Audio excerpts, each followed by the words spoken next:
So a 19-year-old kid was just killed in South Africa because he looks darker than what is expected by March and March, which is led by Jacinta. Yes, this woman leads an organization that believes that if you look a bit darker than the regular South African, you deserve punishment, violence. And in this case, this kid met his ending. So Jacinta organization brutally murdered. The mob mentality of the South Africans is actually displaying on full K. This xenophobic attack against other African countries, other African nationalities in South Africa, that the South African government has intentionally refused to deal with, refused to address, is getting worse. Who else is enjoying South Africa just going into a downward spiral of self-destruction? South Africans just unalived their own, a 19-year-old boy, because they thought he's a foreigner. Why did they think he's a foreigner? He spoke another language. Welcome back again to the channel.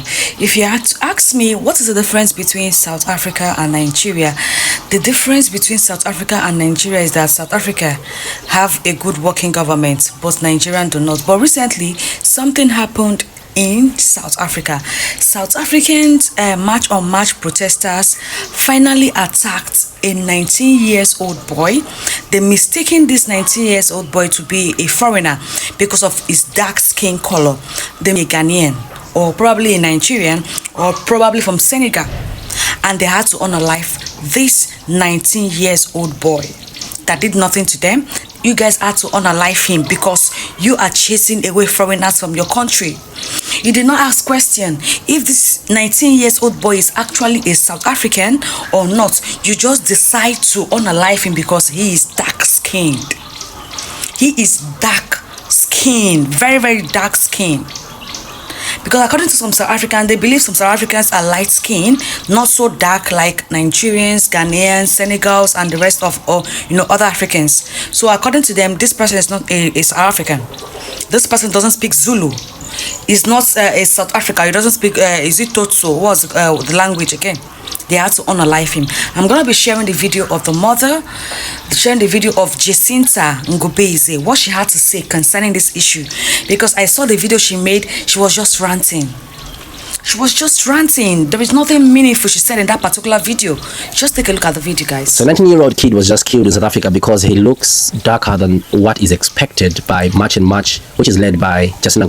Yes, this woman leads an organization that believes that if you look a bit darker than the regular South African, you deserve punishment, violence. And in this case, this kid met his ending. So Jacinta organization brutally murdered this 19-year-old kid from Ghanaian, South Africa. Yes, he was South African. But besides the fact that he was South African, we need to understand that this is something that is concerning. They associate dark skin to foreigners. They don't think they're dark enough. They don't think that dark skin should be associated with them because there's an elite group of black people that they've created in their own heads that tells them that they're special because they look different. That is the legacy that Jacinta is creating in South Africa, and sadly she has a lot of dumb people who follow her. And in this case, a 19-year-old just lost his life. His family is left shattered because of the actions of Jacinta and March. They are targeting innocent young men because they are darker and they look the same as foreigners. Now this is not new from Jacinta because she was actually quoted several times talking about this, likening the same people who come from where this kid was killed to Zimbabwe. It's on record on Twitter, and they want to escape this whole thing and justify it by saying, oh, she was young, you should understand. But no, there's nothing about what she talked about back then to what she still talks about. There's nothing different. She still is for identity politics, tribalism. If you look a certain way, you're not South African, and that is exactly the legacy that she's building in South Africa. And as we speak right now, the family of this kid is in agony. A kid who had a right to survive. Anyone, it doesn't matter if this kid is South African, it could be a Zambian, it could be a Malawian, a Nigerian, for crying out loud. Nobody cares. No one has a right to choose who gets to live and die in a normal society. And it leads me to a question: where is the leadership? Where is leadership when all this is happening? Where is Ramaphosa? Why are they not speaking? So you see, some of these things, you begin to realize that there's literally no sense of humanity. It's like a group of primates who are just going around doing as they wish, and there is no law and order. And this is exactly what's causing all this noise. Honestly, the parents have just lost a 19-year-old kid in the name of looking different. That's how sad it is. And yet we think in 2026 the Africans have understood that no matter your pale skin, no matter how light you look, no matter how elite you think you are. Because obviously this is a mentality that tells you that we have created an elite class in South Africa of different types of black people that is only existent in your head. And this is exactly why I'm saying some people need to travel and understand you are actually black or blacker than you think. It doesn't matter how light you are, you're still black. But Malema actually spoke about this, and he said that they'll start with the foreigners and they'll come for you. So if you're a sane South African, you should actually start rejecting much and much. It's not only dividing Africa, it's dividing you as South Africans, because they're now shouting Amashangane must go. They're now shouting you, people from Limpopo, people who look the same as those they despise. Until next. The mob mentality of the South Africans is actually displaying on Fouquet. This xenophobic attack against other African countries, other African nationalities in South Africa, that the South African government has intentionally refused to deal with, refused to address, or even refused to arrest these so-called leaders of this mob, these mobsters, is actually now affecting South Africans. Look at this story, yeah? This young man is a South African. Look, according to the non-Huliala Sambo, God knows how they name those people anyway. The sister of, I can't pronounce that name, 19 years old boy was unalive in Eastern Cape Town after unrest protests because he spoke Songa and Vanda speaking people are being attacked by fellow South Africans because of the color of their assets. Yes, a fellow South African, a young man, a 19 years old, is now unalive because of xenophobic attack. They thought that this young man was a foreigner or a child of a foreigner. So they attacked him, they unalive him, not knowing that he's a bred and born South African by two South African parents. So when is Ramaphosa, the president of South Africa, actually going to deal with this ignorant, uneducated mob? Okay, when are they going to start arresting them for the unaliving and murderous attempt on South Africans?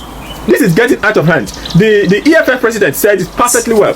He said eventually when they don't have other Africans to blame for their own misfortune, eventually they're going to turn on each other. And now it seems that they are absolutely turning on each other. Ain't that funny? Ain't that funny? May this young man, may his soul rest in peace, and I hope his family actually gets comfort and strength in this most difficult time because of ignorant, loudmouth, illiterate that refuse to go get a job. Criminal mobs, bro. Criminal mobsters. It's getting worse. Who else is enjoying South Africa just going into a downward spiral of self-destruction?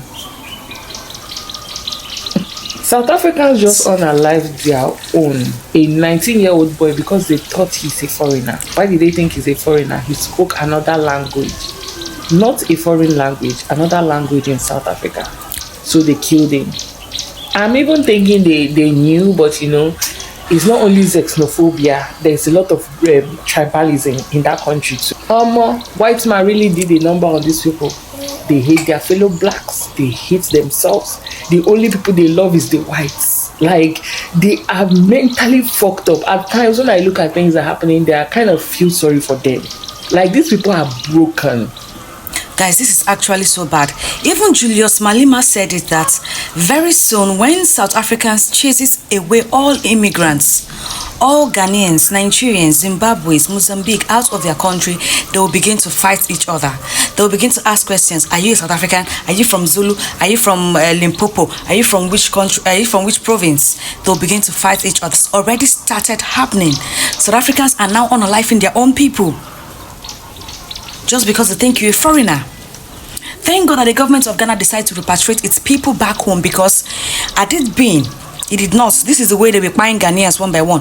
Nigerian government, shame to you because you decide not to repatriate your people. If they should buy Nigerians, the government do not even care. The only government that cared in Africa is the Ghana government, and they decide to repatriate their people back home. It's a pity, South Africans. It's a pity that in this present time, you guys are still fighting to unalive foreigners in your country, shedding blood in your country, whereby people are looking for a way to erase all the bloodshed in their country. You guys are still shedding blood. Just keep it up.